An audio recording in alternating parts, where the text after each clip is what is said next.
From the Senate Budget Committee, he's Senator Rick Scott. Senator, it's great to see you again.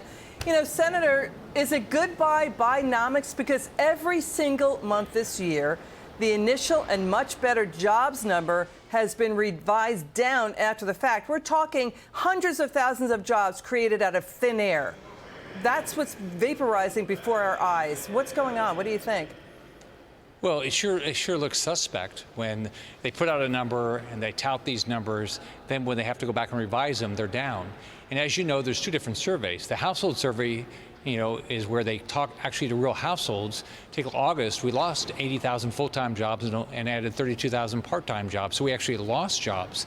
So there's two different surveys. There's the establishment survey and there's the household survey. The household survey has been dramatically different. But even the establishment survey, they keep revising down. I've traveled the last month around my state, and here's what people are saying. One, their wages are not even staying close to what's happened with inflation. The cost for a family in Florida since Biden got elected is up about $1,000 a month just in cost. Their grocery bills are continuing to go up. Gas bills are continuing to go up. Rent's continuing to go up. Housing is continuing to go up. If they're borrowing money, the interest expense has skyrocketed. Highest credit card interest rates, I think, ever. If you're getting a car loan, it's the highest in 23 years. And I think if you're getting a home loan now, it's, 7.5%. Yeah. So the Biden economics is not good. And if I was Biden, I'd stop using it. I don't think it's good for him. Yeah, it looks like they're stalling out on that tour of that around the U.S. You know, Senator, your point's well taken. I mean, total jobs in the U.S. increased just 2%. 2% over the last year. That's the lowest in about 2 years. The August payroll number was a made-up number, entirely driven nearly almost all by the government's seasonal adjustments. I mean, those adjustments created a huge 90% of the total reported to the upside. That appears really inflated. What is seasonal adjustment? Why don't we just look at the jobs? Well, when you're in business, you don't get to seasonally adjust to your numbers. You just say, hey, these are the real jobs. This is exactly what happened. And so I never understand the federal government doing all these adjustments because they don't like the numbers, it appears.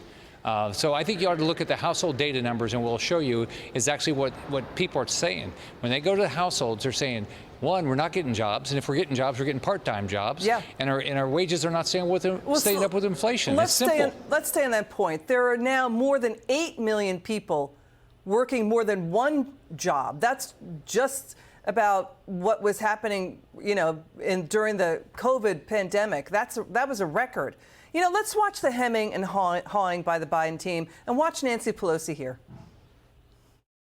But it's early days for those wage gains, by the way. So I'm very sympathetic to the idea that people need to see them continue. It's interesting to see how there's a certain element of the population who will just go for him. They're people we would probably never get. They don't share our values in terms of respect for the dignity and worth of every person and the rest. Nancy Pelosi is supposed to basically lead America, both sides of the aisle. This is why the Biden presidency and Democrats are failing here. They don't make people feel safe. What values are they talking about? What sympathy can they derive here? The deterioration in the jobs number is significantly large. The initial big number, then the revisions down. It shows really how much we slowed over the last several plus months. And the other thing, when they say there's a job, it might be one person taking two jobs. So it's not like when they say there's 160,000 jobs, which eventually they revise down, that might be one person getting two jobs or three jobs.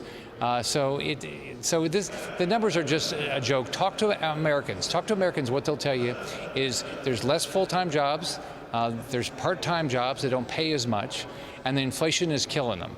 Maybe they should get maybe Nancy Pelosi and the Biden White House, they need to get out of the D.C. bubble and talk to Americans like you did, Senator, in Florida. Talk to them. Talk to the middle class. Talk to the working families. And the people like the people on The View, they got to get out of their bubble. They probably make millions of dollars a year. They're so out of touch with what Americans are feeling. Senator, final word. Well, I think you got to get out of D.C. and talk to people. People are struggling all across this country. I can tell you they're struggling in Florida. I'm going to do everything I can to help them. And by the way, if we just keep running these big deficits, that means your interest rates are not coming down forever, where inflation will not go away. Okay, Senator Rick Scott, thanks for joining us tonight. It's good to see you.